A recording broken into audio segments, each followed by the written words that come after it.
Alright, and these are about decisions. You are about to make a big decision sa buhay niyo, guys, 'no? I'm sensing na for some of you, you are letting go of something or someone. Meron kayong ile-let go sa buhay niyo. Magiging mahalaga siyang desisyon sa buhay niyo na may ile-let go kayo.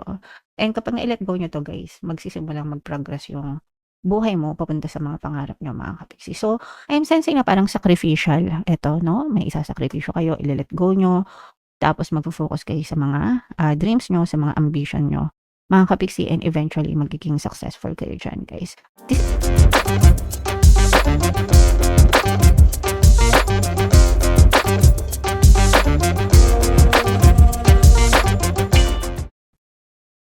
Hello guys, hello Leo, welcome back to Pinay Pixie Tarot. Ang pamagat ng episode natin for tonight is Lionsgate Portal para ngayong Lionsgate season para sa Leo, Sun, Moon, Rising Sign, and Venus. So yung Lionsgate Portal, event siya, cosmic event, nangyayari siya every year from July 28 to August 12, mga kapiksi. And yung highest niya or yung peak moment niya is during 8/8, August 8, guys. Nagkakaroon ng cosmic alignment between Earth, Sirius, and our Sun in Leo, guys. So, malakas yung energy niya, especially when it comes to manifestation. So, make sure na palagi kayo nakafocus, guys, sa mga intentions niyo, mga kapiksi. Okay? Alright, so unahin natin tong deck na to. Ito yung mga angel messages para sa inyo. So, for some of you, nagiging counselor kayo, guys. Meron mga ganitong tao, no, na parang naturally drawn yung mga tao sa kanila for advice, for encouragement, na nagiging lapitin sila ng mga tao na mga nanghihingi ng advice. Ganyan ako sa totoong buhay. Hindi ko rin alam kung bakit. So, you inspire people, mga kapiksi, no? So, yung words of encouragement nyo, guys, nakakatulong yan sa ibang tao, mga kapiksi. Yung guidance nyo, yung assurance nyo sa kanila. So, be there for them, mga kapiksi, kasi hindi nyo alam na malaki yung natutulong nyo for their journey, para sa kanilang healing, etc. Okay? Alright. Another message, Leo. Leadership. So, halos the same, mga kapiksi. Ito naman, ang difference ito is more on advice, healing. Ito naman is pamumuno, guys, no? So, may mga tao talaga na natural natural sa kanila or natural sa kanila yung pag-lead, pamumuno sa ibang tao. So, gamitin nyo siya in a nice way, in a good way.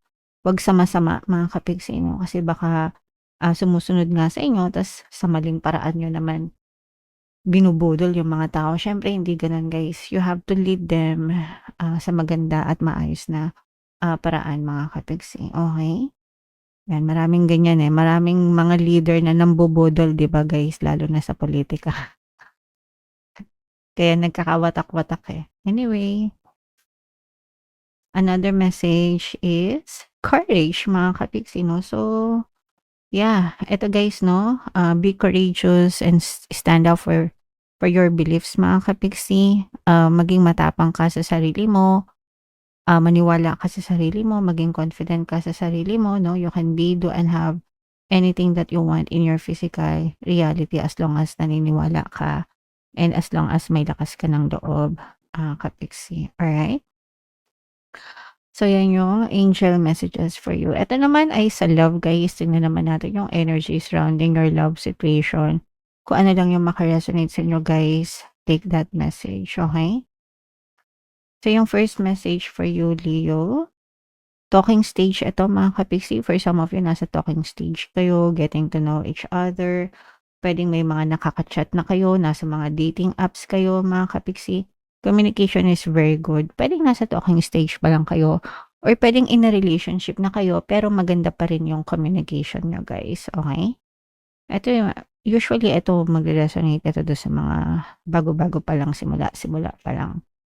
Guys, syempre pagka ganyan, 'di ba? Parang isdik. Parang addict sa relasyon.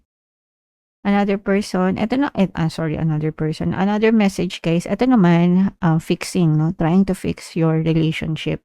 Ito, nangyayari ito kapag medyo matagal na yung relasyon, tas may mga away na, may mga hindi na may mga bagay na um, pinag-aawayan, pinagtatalunan yan. So, you're trying to fix the relationship, mga kapiksi. And gano'n naman talaga guys, hindi naman kasi naiiwasan na nag-aaway talaga. Ang importante is if you love the person and if you value the relationship, you will try to make it work. Talagang aayusin at aayusin. Guys, no? And wala namang masama do'n. Lalo na kung talagang matagal na kayong magkasama. And ito yung bagong simula guys, no? Kung naaayos na yung relationship nyo guys, parang magsisimula kayo ng bagong journey, mas healed, mas magaan, mas nauunawaan nyo yung isa't isa. Na, kumbaga nalalaman nyo na yung mga flaws sa person nyo, sa relationship, and nagkakaroon ng acceptance and forgiveness, and mas nagiging magaan yung pagsasama guys. So you're choosing to forget yung mga negative and choosing the person. Okay? So, comment down below if naka-resonate kayo dyan, Leo. So, shuffle natin to guys. Hanapin natin yung energy ng Leo, mga kapiksi. Habang sinashuffle ko to, panoorin nyo muna yung video natin regarding sa ating paano mag-manifest ng abundance video course. Kapiksi, sawa ka na ba sa mga struggles at hirap sa buhay mo? Masipag ka ba at masikap sa buhay ngunit hindi ka pa rin umaasenso? Ilang beses ka na bang nag-attempt magnegosyo at mag-invest pero palagi ka pa rin nalulugi? Sa pagkakataon na ito ay maaaring may subconscious beliefs ka na nagiging balakid sa iyong pag-unlad at pagyaman. Introducing, paano mag-manifest ng abundance video course. Dito ay matututunan mong ma-overcome ang mga balakid mo para tuluyan ka ng umunlad, umasenso, sumagana, maging matagumpay, successful at maswerte sa iyong kabuhayan, pera, trabaho, negosyo sa lapi at kaperahan ng bonggang-bongga. Dali, mag-send na ng email sa pinoypixitaro@gmail.com at simulan na ang iyong pagyaman ngayon. Alright, so sa lahat ng gusto mag-avail ng course guys, meron tayong paano mag-manifest ng abundance video course, paano mawala ang third party at magkaroon ng harmonious na relationship, paano pabalikin si ex, reverse breakup. Sa mga interesado guys, mag-send lang kayo ng email sa pinoypixitaro@gmail.com. And sa lahat ng naghahanap ng pampaswerte guys, meron tayong money shaker Jordan guys. No? Super liit na bote nito, super effective, super powerful, ang dami ng sumakses dyan guys. At saka ito. Ito yung ating WhatsApp number mga kapiksi, chat na lang ako dyan. So, Leo, kayo ay na-represent ng King of Wands, mga kapiksi. This is both positive and negative, guys. Unahin natin yung negative.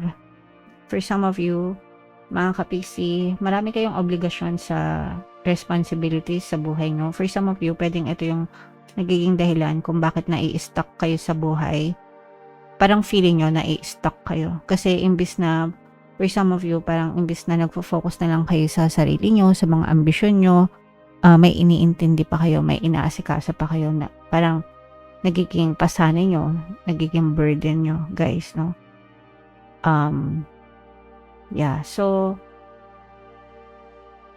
okay lang naman yun na pagsabayan, mga kapiksi. Kailangan nyo lang i-manage ng mabuti siguro yung sarili nyo para magawa nyo yung mga tasks, di ba? I mean, if may mga taong umaasa sa'yo, especially like your family, guys, para sa akin, hindi naman kailangan na maging madamot tayo, mga kapiksi, no?